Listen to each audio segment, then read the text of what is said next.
Welcome back to Slash in Taxes. I'm here to crank up the volume on something every small business owner needs to know. Which business entity should you choose? Sole proprietorship, partnership, LLC, S-Corp, C-Corp? By the end of this video, you're gonna know. The main thing to understand is that the entity you choose will determine how much you pay in taxes and how much personal liability you may have. Choosing the right entity can save you thousands of dollars in taxes or cost you that much more if you choose incorrectly. So choose wisely. Determining what entity to choose will depend on what phase your business is in.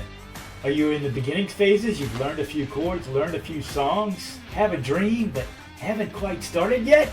Or maybe you ventured out to street corners and restaurants, occasionally hitting the wrong chord but making a few dollars. What are your operations risks? If you're a one-man band with a few guitars and amps, you probably don't have much. If you're a car dealership, on the other hand, you probably have a bit more. All of these situations will determine if you should operate as a sole proprietor, partnership, LLC, S-Corp, or C-Corp. There's a valid reason to use every one of these entities, and it's very common to change entities, just like rock and roll. You might go from rock to pop, you might go from country to pop. Everything seems to go to pop in the end. So let's talk about a sole proprietor first. Sole proprietor is like, hello, I'm a little man. I'm gonna play my guitar on the street corner, maybe on the side of the road. I'm gonna have maybe just get money left and right. My only expenses are gonna be my guitar case, maybe a little bit of water or some other substance that helps me play better. You're a one-man rocker, dude. In other words, if you're not a business with a lot to lose, you don't have a lot of assets, you're a one-man band, you don't have stuff, you don't have tour buses, you don't have all this equipment, you don't have roadies, you don't have $1 million in the bank, perhaps it's probably best to just stay a sole proprietorship for a while until you're reaching a certain threshold.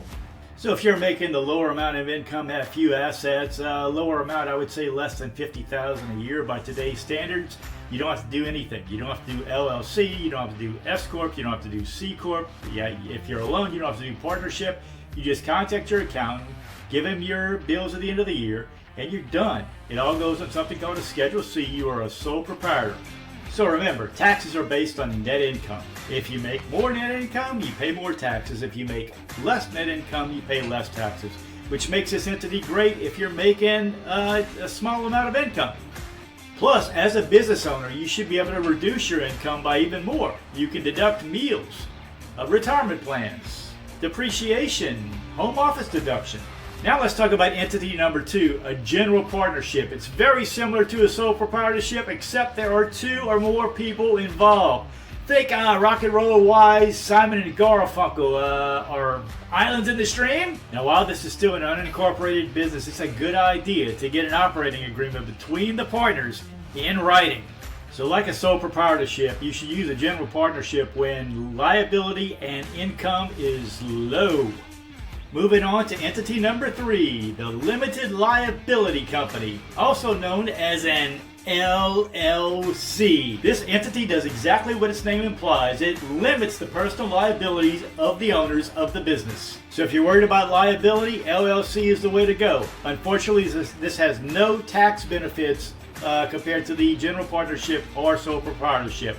The taxation is the same, but to limit your liability, you need to go with this entity. Let's move on to S-Corps. An S-Corporation is a special tax status that the IRS grants to LLCs and corporations. 2 big tax benefits of S-Corporations. Number 1, no self-employment tax. That accounts to 15.3% tax savings on some of your income. Number 2, pass-through taxation. You're going to be taxed at your personal tax rate, not the corporate tax rate. Now while this is a great deal, you've got to weigh in the extra expenses of running an S-Corp. You usually have to hire an accountant. You usually have to keep track of your books better. Probably have a separate bank account and have payroll. So those are some things you need to consider, because that burden can add extra expenses to your business from year to year. We like to say an average rule of thumb is somewhere around $50,000 or $60,000 in net income to offset the extra expenses that you're going to have to pay to run an S-Corporation. So if you're less than that, forget about an S-Corp for now, but if you're more than that, you need to talk to your accountant. Now, from a liability or a legal point of view, you're already going to have limited liability, because to apply for S corporation status, you must be either an LLC or a corporation.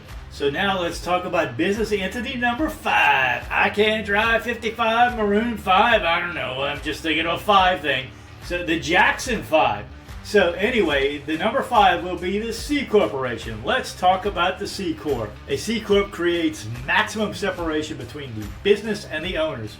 The business basically has a life of its own. For an S-Corp or an LLC, the businesses usually die with the owners. From a legal perspective, a C corporation has the highest level of protection from liability for the owners. From a tax perspective, a C Corp can be subject to double taxation, which means it's taxed on its profit. Then if there's dividends, which are basically distributions to the owners, those can be taxed as well. There are ways to avoid this double taxation. One of the ways is to invest more into the business. However, one of the things you need to consider is that if you're taxed on the dividends, it is subject to usually capital gains tax, which if it's a qualified dividend, you'll be taxed 0% up to a certain amount. So you're not really taxed until you're making a lot of money. Simple rule of thumb, I would say that unless you're making $250,000 in net income, stick to the S Corp. If you're making more than that, you need to talk to your accountant about the rules of a C Corp. So there you have it. The type of entity you choose should be based on how much risk you want to take and how much you want to save on taxes based on your current tax bracket and tax situation. This is Slash and Taxes. Be sure to subscribe. Signing out, riding off into the sunset. Keep rocking.